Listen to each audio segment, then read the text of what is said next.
మనకి ఇప్పటివరకు తెలిసింది ఏంటంటే చాలా వరకు విన్నర్ నిఖిల్ అవుతాడు, రన్నర్ గౌతమ్ అవుతాడు, టాప్ 3 నబీల్, టాప్ 4 ప్రేరణ, టాప్ 5 అవినాష్. సో ఇది ఉంది, ఇది మారిద్దా అని చాలామంది అడుగుతున్నారు.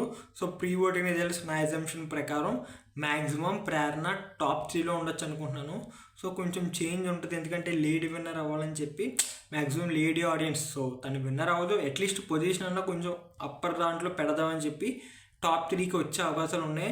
ఇన్ఫ్యాక్ట్ నబిల్ గ్రాఫ్ కూడా తగ్గింది కంపారిటివ్లీ ముందు వారం కూడా, అందుకే చివరి ఎలిమినేషన్ వరకు తనైతే పెట్టారు. సో మ్యాక్సిమం జరిగేది అయితే ఇదే. So top 3 Nabeel or Prerana 50-50 chances ఉన్నాయి. సో విన్నర్కి రన్నర్కి కూడా సేమ్ ఉన్నాయి, బట్ ఇప్పటికి చూసుకుంటే నిఖిల్ ఎక్కువ ఉన్నాడు కాబట్టి ఈ వారంలో గట్టిగా ఏదన్నా చేంజెస్ జరిగితే గౌతమ్ కూడా విన్నర్ అవ్వచ్చు. బిగ్ బాస్ ఎప్పటి నుంచో నిఖిల్కి ఫేవరబుల్గా ఉన్నాడని చెప్పి చాలా విషయాల్లో మనకు అర్థమవుతుంది. సో ఇది నేను చెప్పింది కాదు, చాలామంది రివ్యూస్ చెప్పారు. అండ్ నాకు సార్ కూడా గ్రూప్ గేమ్ అన్నది కూడా వాళ్ళు ఆడలేదు, ఎప్పుడు ఆడారు తర్వాత ఆడలేదని ఇలా వెనకేసుకుంటూ వచ్చారు, అది వేరే విషయం. సో మీరే అనుకుంటున్నారు కింద కామెంట్ చేయండి. Thank you for watching.